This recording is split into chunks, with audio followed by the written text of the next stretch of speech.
Every year since I was a kid, my dad has given me and all of my brothers, who are all now in our mid 20s, mind you, one of those expandable water toys in our stockings for Christmas. You know the ones. What starts off as a tiny giraffe slowly expands and over the course of 48 hours is 20 times its size. Their rapid growth seems limitless, and I remember my childlike awe and wondering as if it could grow to be as big as me. But what about real animals? How big can they get? What regulates and limits a mammal's growth?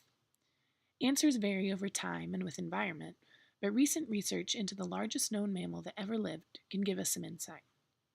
The Paraceratherium, in addition to being one of the great tongue twisters of the natural world, can tell us a lot about the evolution of maximum body size of terrestrial mammals. This massive beast roamed the world 30 million years ago in the Oligocene.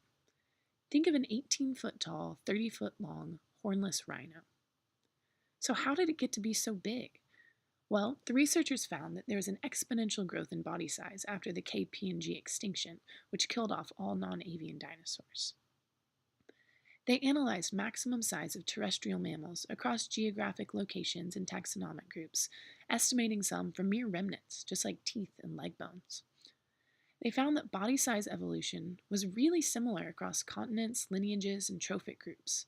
Essentially, mammals got bigger and bigger everywhere throughout the Cenozoic and into the Eocene, and then finally topped off at 17 tons with the Paraceratherium in the Oligocene.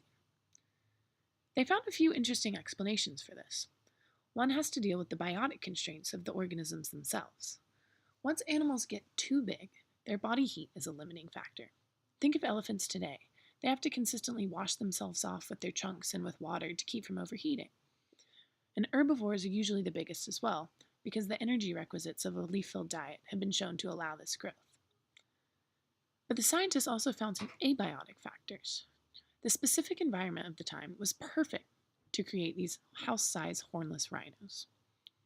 So there were three main environmental factors that led to these prehistoric giants. The first was global temperature, the second, oxygen levels, and the third, land area. The Earth was getting colder and land area was increasing, while oxygen levels were decreasing. These three factors, which have all been shown to allow growth separately, combined to create the perfect formula for the Paraceratherium. This research gives us really interesting insight into the adaptive changes of organisms with their environments.